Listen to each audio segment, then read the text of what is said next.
And hello guys and welcome back to my YouTube channel mga kapatid. Welcome back sa One Talk PH mga kababayan. Eto na mga kapatid, hanay ng PNP mga kababayan, lilinisin na po.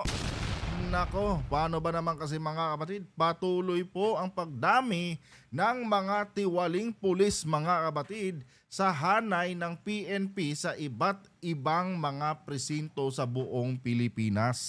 Yung iba pa nga dyan mga kababayan, ginagawa pang escort mga kapatid ng ating iyutman na congressman na si Pulong Duterte. Pero inyo yan mga kababayan, to serve and protect. Pero mga kapatid, ginagawa lang silang escort ni Pulong Duterte mga kababayan pag ito po ay naghahanap ng kanyang mga katurjakan mga kapatid dyan sa syudad ng Davao.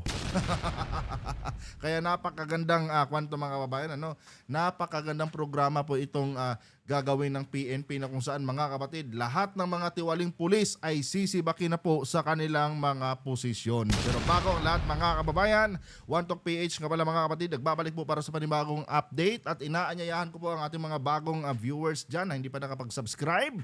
Mag-subscribe na po kayo mga kababayan at pakilike na rin ang ating video para i-share pa ni YouTube sa iba pang hindi pa nakakapanood. So wag na natin patagalin to mga kapatid, panoorin muna natin ang balitang ito at bigyan natin ng ating opinion at reaction. Malungkot ako, bordering on nagagalit na ako. Kasi hindi isolated incident ito eh. Kaya nga. Yung magkasabing isolated incident, kasinungalingan yun. Tama yan. Hindi to isolated. Merong kailangan na baguhin sa current na setup ng Philippine National Police. Tama. Seryoso ang National Police Commission na linisin ang hanay ng pambansang pulisya mula sa mga tiwaling pulis. Kaugnay ito ng sunod-sunod na krimen na kinasasangkutan ng mga tauhan ng PNP, gaya ng pagnanakaw ng 8 tauhan ng District Special Operations Unit ng Eastern Police District sa bahay ng isang Chinese sa Las Piñas. Paano ba naman kasi mga kapatid? Yung dating presidente natin, tinuturuan po ng katarantaduhan mga babayan yung ating mga kapulisan. Kaya ngayon mga kapatid, maging ngayon sa administrasyon ni PBBM ay nadala nila mga kababayan yung mga maling turo ni former President Duterte sa ating mga kapulisan. Diba? Kaya ngayon, dapat lang talagang linisin itong mga tiwaling pulis na ito mga kapatid na nahubog ng katarantaduhan under the Duterte administration. Kasi nga mga kababayan, yung ating mga kababayan ngayon ay halos takot lang lumapit mga kapatid dito sa ating mga kapulisan. Kasi nga mga kapatid, mismong mga pulis ngayon mga kababayan ay gumagawa na rin ng mga katarantaduhan. Tuloy. Ang pagpasok ng 10 pulis sa isang warehouse sa Tondo, kung saan hininga ng pera ang Chinese na biktima, at ang panghihingi ng pera ng 3 pulis sa isang ginang sa Valenzuela. Punishment is certain to abusive cops. Hindi maaari yung dating gawi. Dapat ng pulis natin malinis. Hindi dapat natin hinahayaan na ang pulis natin who have sworn to serve and protect the people maliligaw. Walang maniniwalang taong bayan eh. So dapat may tindihan ng taong bayan na kapag may proseso, may nangyaring abuse, may nangyaring masamang pangyayari na involve ang pulis, pwede silang pumuntang Napolcom at karakaraka, madidispatcha yung kaso. Karakaraka, may mangyayari sa iyong sumbong. So ang plano natin, 60 days from the filing of the complaint hanggang sa paglabas ng desisyon. Yun ang ating marching order. Maganda yan mga kababayan, Dapat pag may pulis na gumawa ng katiwalian at may mga kababayan natin magreklamo, 60 days, dapat aksyonan na kaagad. Dapat kulong na agad yung pulis na abusado mga kababayan. Wag na po sanang umabot pa sa punto mga kapatid na aabutin na naman ng siyam-siyam, aabutin ng 2-3 taon bago makuha yung hustisya. Or mas worse pa mga kababayan, umabot ng 2 hanggang 3 taon yung kaso tapos quits lang pala mga kapatid. Diba? Ngayon maganda to, Maganda itong sinasabi dito ng Napolcom mga kababayan dahil 60 days lang, may hustisya na kaagad na makukuha yung ating mga kababayan tuwing meron silang nakaka-encounter mga kapatid na mga abusadong pulis. Tuloy. Sinabi pa ni Attorney Kalinisan, target din nilang tapusin ang libu-libong kaso. Grabe yung pangalan, Attorney Kalinisan. Ayan pala mga kapatid, gigil na gigil siyang linisin itong PNP. Tuloy. Ng mga pulis na nakabinbin sa National Police Commission hanggang December 2025. Sisiguruhin din aniya nila na hindi na makababalik pa sa serbisyo ang mga pulis na mapatutunayang nagkasala. Ito mga kababayan, sana mapansin ito ng NAPOLCOM. Dapat sigurong gawin ng NAPOLCOM mga kapatid, hanapin muna nila or kilalanin muna nila yung mga pulis na tumanggap ng reward mga kababayan under sa reward system ng Duterte administration. Dahil 100% mga kapatid, sigurado ako doon na yung mga pulis na yun na tumanggap ng reward mga kababayan under sa reward system ng tukhang ni Digong, ay yun mga kapatid, mga tiwaling pulis po talaga yun. Dahil yun yung pinag-ugatan mga kababayan sa pagkamatay ng ating mga kababayan na mahigit po 30,000 mga kapatid. Dahil sa reward system na yan mga kababayan na pinairal ng Duterte administration mga kapatid sa ilalim ng implementation ng tukhang, kaya po natutong malabis itong ating mga kapulisan mga kababayan sa kanilang kapangyarihan na kung saan nagresulta po sa mahigit 30,000 na casualties. Diba? Yun siguro mga kababayan ang dapat unahin ng NAPOLCOM na hanapin mga kapatid kung sino-sino ba yung mga pulis na yun. Tuloy. Lilinisin natin lahat yan. Ang instruction natin, i-zero backlog natin lahat ng kaso by December 2025. Hindi na maaari at di na po pwede na mabagal ang takbo ng kaso sa NAPOLCOM. Oo. Tama yun. Tinukoy din ng NAPOLCOM ang posibleng problema kung bakit maraming pulis ang nasasangkot sa iligal na gawain. Ito pa. Also have to look into the recruitment process of the PNP. Maybe there's something that we're missing. So what we're looking into are two things. Is it a psychological problem? Neuropsychological problem?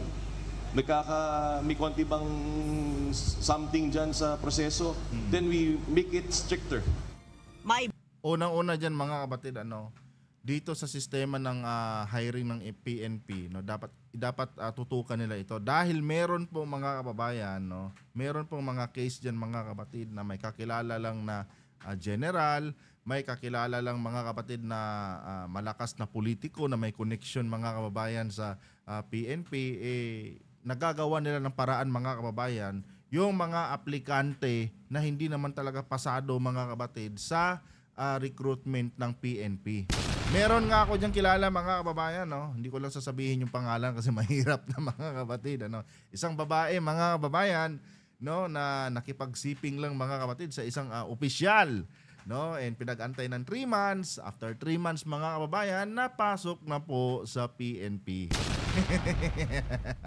May mga ganyan mga kababayan at meron din mga kapatid meron ding mga opisyal ng PNP mga kababayan na tumatanggap di umano mga kapatid ng suhol para lang iproseso ang papel ng isang aplikante mga kababayan para makapasok siya sa PNP.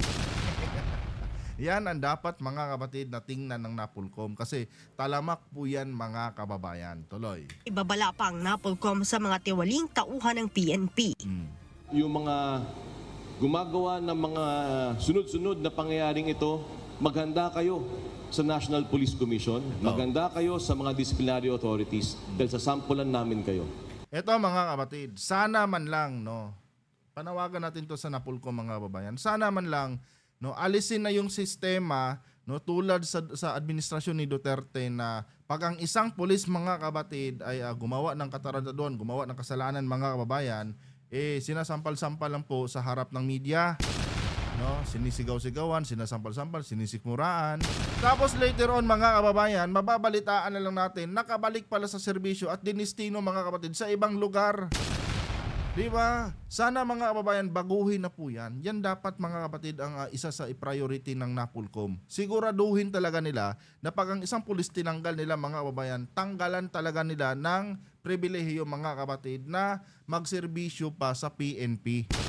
Diba? Tanggalin na talaga, wag nang pabalikin mga kababayan. Tanggalin na yung sistema na ididestino sa ibang lugar. Diba? Pang security guard lang yan yung mga ganyang style pang security guard lang yan, hindi dapat yan ina-apply sa PNP. Kanya nga lang mga kapatid, during sa administrasyon ni Duterte mga kababayan, ganon sigaw-sigawan lang yung mga pulis. Diba? Sisikmuraan, papakita sa media na galit yung hepe, yung chief PNP. Pagkatapos mga kababayan, after 2 to 3 months, wala na, nandun na yung tiwaling pulis sa ibang lugar, doon na po dinistino. Oh, sana no panindigan po ito ng Napolcom mga kababayan itong kanilang sinasabi ngayon. Pag nakagawa po ng mali, sibakin nyo na po kaagad sa kanilang pwesto at huwag nyo na pong pabalikin sa serbisyo. Yan po ang kailangan ng taong bayan, attorney. Tapos na ang maliligayang araw niyo. Nanawagan din ng Napolcom sa taong bayan na tulungan silang bantayan at pa. i-report ang mga pulis na umaabuso sa kapangyarihan. Dapat no kung may mga ganyan kayong may mga ganyan kayong panawagan sa taong bayan, make sure lang din na bigyan niyo po ng proteksyon yung mga kababayan natin na magsusumbong ng katiwalian nitong ibang mga kapulisan. 'Di ba? Kasi nga mga kapatid, alam naman natin ang sistema dito, no? Na pagka ikaw po ay nagsumbong mga kababayan, babalikan po ang iyong pamilya. No, pag may sinumbong ka diyan mga kababayan na katiwalian na ginagawa ng isang pulis, nako, pati pamilya mo damay. No, dapat bigyan po ng security mga kababayan ng ating PNP yung mga kababayan natin no na naglakas loob na isumbong ang isang katiwalian ng isang pulis. Nang sa ganun, no maproteksyonan po sila at maengganyo pa yung iba pa nating mga kababayan na sa tuwing may nakikita silang katiwalian diyan na ginagawa ng isang pulis ay agad-agaran nilang mai-report ito. Kasi nga mga kababayan, kung wala po talagang magre-report diyan sa mga katiwalian ng mga pulis na yan mga kapatid, hindi talaga mabibigyan ng solusyon mga kapatid, no? Itong pagdami ng mga tiwaling pulis diyan sa loob ng organisasyon ng PNP. 'Di ba? Kaya panawagan lang natin no sa ating PNP, bigyan niyo po sana ng sapat na proteksyon yung mga kababayan natin na naglakas loob na magsumbong ng katiwalian ng mga kapulisan ninyo dahil malaking bagay din yan para sa inyo mga kababayan malaking bagay din yan sa ating PNP mga kapatid no yung mga kababayan natin na malalakas ang loob na isumbong itong mga ginagawang katarantaduhan ng ibang mga pulis. Tuloy. Leia Ilagan, Anyway guys, hanggang dito na lang itong video na to. Tapos na pala mga kababayan. Yan lang mga kapatid, panawagan natin sa ating PNP na once na may magsumbong sa inyo no ng katiwalian ng inyong mga kapulisan, bigyan niyo rin po sila ng security. No, bigyan niyo rin po sila ng assurance na hindi maaapektuhan pati yung kanilang mga pamilya kasi kawawa naman, no? Kasi may mga ibang mga pulis din talaga mga kapatid na pag sinumbong sila sa kanilang ginagawang katarantaduhan mga babayan, tinatakot agad yung mga pamilya nila mga kapatid, tinatakot agad yung pamilya ng mga nagsumbong. Meron pa nga mas worse diyan na after isumbong mga kababayan, binalikan natodas lahat 'Di ba? Sana yun talaga ang kailangan ng ating mga kababayan para makuan mga kapatid, makontrol itong pagdami ng mga tiwaling mga pulis. Anyway mga kababayan, hanggang dito lang itong video na to. Kung nagustuhan niyo po ang ating content ngayon, huwag kalimutang mag-subscribe at paki-like na rin mga kapatid ang ating video ngayon para i-share pa ni YouTube sa iba pang hindi pa nakakapanood. And pasensya na kayo mga kababayan kung medyo nabubulol ako minsan at hindi kasi tayo nag-i-edit mga kapatid ng ating video kung ano po yung na-record natin, yun na lang po talaga mga kababayan yung ating ina-upload. At mag-comment na rin kayo dyan mga kababayan sa inyong mga personal na opinion at reaction. Hanggang dito na lang. Adios.